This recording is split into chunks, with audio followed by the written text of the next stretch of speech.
اچھا، انصاف کیا ہے؟ کیا یہ بس کوئی اصول ہے جسے ہم تبھی مانتے ہیں جب کوئی دیکھ رہا ہو؟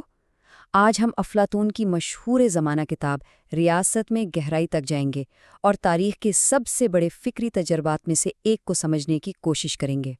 سوچیں ذرا، اگر آپ کو غائب ہونے کی طاقت مل جائے تو کیا آپ پھر بھی ایک اچھے انسان رہیں گے؟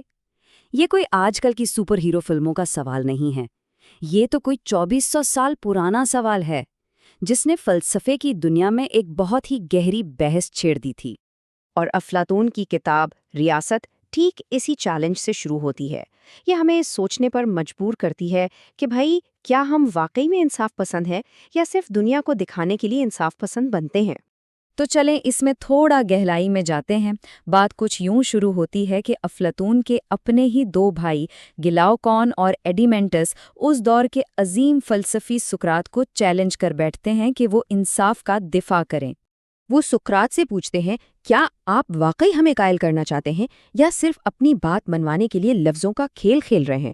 اور یہیں سے اصلی فلسفے اور سفسطیں یعنی صرف قائل کرنے کے فن کے بیچ کا فرق بالکل صاف ہو جاتا ہے۔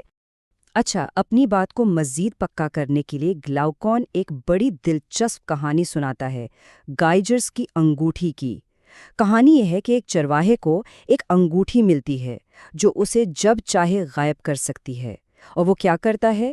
وہ اس طاقت کو ملکہ کو بہکانے، بادشاہ کو مارنے اور تخت پر قبضہ کرنے کے لیے استعمال کرتا ہے۔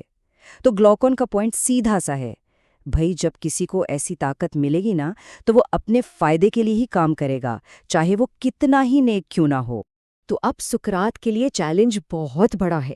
اسے یہ ثابت کرنا ہے کہ ایک ایسا نیک انسان بننا بہتر ہے جس سے سب نفرت کریں اور اسے سزا ملے، بنسبت ایک ایسے بدعنوان شخص کے جس سے دنیا پیار بھی کرے اور انعام بھی دے۔ کتنا مشکل چیلنج ہے۔ اب اتنے بڑے چیلنج کے جواب میں سقراط ایک بہت ہی زبردست آئیڈیا پیش کرتا ہے۔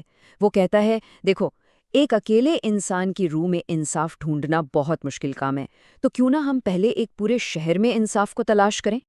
اس کی دلیل بڑی سیدھی سی ہے۔ ایک چھوٹے پیمانے پر یعنی ایک انسان کی روح میں انصاف کو سمجھنا مشکل ہو سکتا ہے، تو چلو ہم باتوں باتوں میں ایک پورا مثالی شہر بناتے ہیں تاکہ ہم انصاف کو بڑے پیمانے پر بالکل صاف صاف کام کرتا ہوا دیکھ سکیں۔ تو بات شروع ہوتی ہے ایک بہت ہی سادہ صحت مند شہر سے، لیکن گلاؤکون اس کا مذاق اڑاتا ہے، کہتا ہے یہ تو سوروں کا شہر ہے۔ اس لیے وہ اس میں عیش و عشرت کی چیزیں شامل کرتے ہیں، اور جیسے ہی یہ ہوتا ہے شہر ایک بخار زدہ شہر بن جاتا ہے، یعنی خواہشات سے بھرا ہوا۔ اب اس کو پھیلنے کے لیے جنگ کی ضرورت پڑتی ہے، اور جنگ کے لیے ایک نئی کلاس چاہیے، محافظوں۔ تو اب اس بخار زدہ شہر کو ایک فوج چاہیے، محافظوں کی ایک خاص جماعت جنہیں گارڈینز کا نام دیا گیا ہے۔ لیکن یہاں ایک اور نیا مسئلہ کھڑا ہو جاتا ہے۔ سوال یہ ہے کہ جب آپ ایک گروہ کو سارے ہتھیار تھما دیتے ہیں تو اس بات کی کیا گارنٹی ہے کہ وہ ظالم نہیں بنیں گے؟ کیسے روکا جائے کہ شہر کے محافظ ہی ان لوگوں کے دشمن نہ بن جائیں جن کی حفاظت ان کی ذمہ داری ہے؟ یہاں سقراط ایک بڑی عجیب سی لیکن بہت گہری مثال دیتا ہے۔ وہ کہتا ہے کہ ان محافظوں کو فلسفی کتوں جیسا ہونا چاہیے، یعنی جو اپنے لوگوں کو تو پہچانیں اور ان سے نرمی برتیں، لیکن اجنبیوں اور باہر کے خطرات کے لیے سخت ہوں۔ اچھا، اس وفاداری کو بنانے کے لیے افلاطون کا حل سچ پوچھیں تو کافی چونکا دینے والا ہے۔ وہ کہتا ہے، تعلیم پر مکمل کنٹرول ہونا چاہیے، اتنا کہ محافظوں میں صحیح اقدار ڈالنے کے لیے یونان کے سب سے عظیم شاعر ہومر کی شاعری کو بھی سینسر کرنا پڑے گا۔ اب اس پورے نظام کو ہمیشہ کے لیے قائم رکھنے کے لیے سقراط ایک عظیم جھوٹ کی تجویز دیتا ہے، یعنی شہریوں کو یہ کہانی سنائی جائے گی کہ وہ سب زمین سے پیدا ہوئے ہیں، لیکن خدا نے ان کی روح میں الگ الگ دھاتیں ملا دی ہیں، کسی میں سونا، کسی میں چاندی اور کسی میں کانسی، اور یہی دھات معاشرے میں ان کی جگہ طے کرے گی۔ یہ سب اس لیے تاکہ ہر کوئی اپنی جگہ پر خوش رہے اور نظام چلتا رہے۔ تو باتوں باتوں میں یہ پورا شہر بنانے کے بعد سقراط آخرکار اس مقام پر پہنچ جاتا ہے جہاں وہ گلاؤکون کے اصل چیلنج کا جواب دے سکتا ہے۔ اور یہاں آ کر ہمیں حتمی جواب ملتا ہے، دیکھیں انصاف کوئی الگ سے ایک نیکی نہیں ہے، بلکہ یہ وہ ماسٹر کنڈیشن ہے، وہ ہم آہنگی ہے، جس کی وجہ سے باقی ساری نیکیاں جیسے حکمت، ہمت اور اعتدال پروان چڑھتی ہیں۔ تو اصل بات یہ ہے کہ انصاف بالکل روحانی صحت کی طرح ہے۔ یہ روح کا ایک اندرونی توازن ہے، ایک ایسا نظام جہاں عقل حکومت کرتی ہے، جذبہ اور ہمت حفاظت کرتے ہیں اور خواہشات قابو میں رہتی ہیں۔ لیکن انتظار کریں، بات یہی ختم نہیں ہوتی۔ جیسے ہی لگتا ہے کہ بحث مکمل ہو گئی ہے، سقراط کو مجبور کیا جاتا ہے کہ وہ اس مثالی شہر کے 3 سب سے زیادہ انقلابی اور سچ کہیں تو چونکا دینے والے نتائج بھی بتائیں۔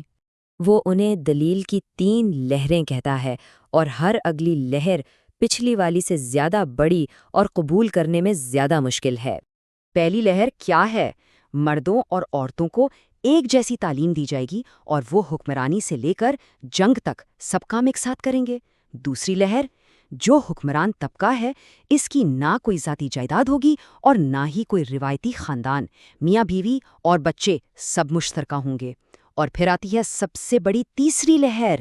یہ مثالی شہر حقیقت کا روپ صرف اور صرف تب دھار سکتا ہے جب فلسفی بادشاہ بن جائیں یا بادشاہ فلسفی بن جائیں۔ ان تمام انقلابی خیالات کا مقصد صرف ایک تھا، ذاتی مفاد کو ختم کرنا اور ریاست کو مکمل طور پر ایک اکائی بنانا۔ اور آخر میں افلاطون خود ہمیں ایک بہت بڑے سوال کے ساتھ چھوڑ جاتا ہے، کیا یہ خوبصورت خیالی شہر صرف ایک آئیڈیل ہے، آسمانوں میں ایک بہترین نمونہ، یا کیا ایک مکمل انصاف پر مبنی معاشرہ کبھی اس زمین پر بھی حقیقت بن سکتا ہے؟ اور شاید یہی وہ سوال ہے جس کی وجہ سے یہ مکالمہ آج بھی صدیوں بعد بھی ہمارے ذہنوں میں گونجتا ہے۔